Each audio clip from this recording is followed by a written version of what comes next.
শুধুমাত্র বিবাহিত মহিলাদের নিয়ে আয়োজন করা একটি পার্টিতে সবাইকে উদ্দেশ্য করে একটি প্রশ্ন করা হলো, আচ্ছা আপনারা আপনাদের স্বামীকে লাস্ট কবে আই লাভ ইউ বলেছেন?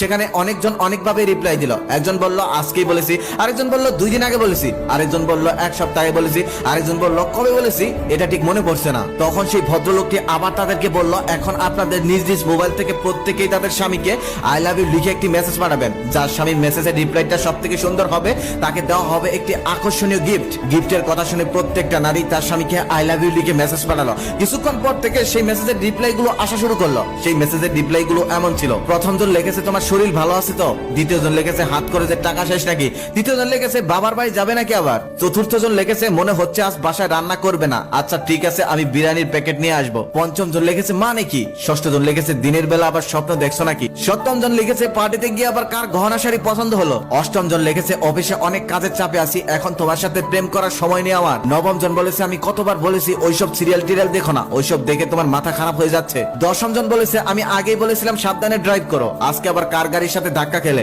11 নাম্বারের জন বলেছে এখন মাস শেষ এখন কোনো কিছুর জন্য বায়না ধরো না। লোকটি তখন হাসতে হাসতে বলল আগে শুনেছিলাম বিয়ের পর ভালোবাসা জানালা দিয়ে পালিয়ে যায়, কিন্তু বিয়ের পর যে আই লাভ ইউ এর অর্থটাও পাল্টে যায় তা জানতাম না। নিশ্চয়ই আপনারা আজকাল আপনাদের স্বামীকে তখনই আই লাভ ইউ বলেন যখন কোনো কিছু দরকার হয়, দরকার ছাড়া কখনোই ভালোবাসির জন্য আই লাভ ইউ বলেন না, যার কারণে সবার উত্তরগুলো এরকম আসলো। তাই তাদের কাছে এখন আর আই লাভ ইউটা ভালোবাসার বস্তু না, আই লাভ ইউ বলা মানে কোনো কিছু দরকার পড়েছে বা ঝামেলা হয়েছে। বিবাহিত 100টা মেয়ের কাছে গিয়ে যদি আপনি এই প্রশ্নটা করেন আপনার স্বামী এখন আপনাকে কেমন ভালোবাসে, সে একটাই উত্তর দিবে আমার স্বামী আগের মতো আমাকে আর ভালোবাসে না। তবে মেয়েরাও যে বদলায় এটা কিন্তু তারা কখনোই চোখে দেখে না। যাই হোক, যে মহিলাটা তার স্বামীর সব থেকে সুন্দর রিপ্লাইয়ের কারণে গিফটটা পেয়েছিল তার রিপ্লাইটা এমন ছিল I love you too, but আপনি কি চিনলাম না তো।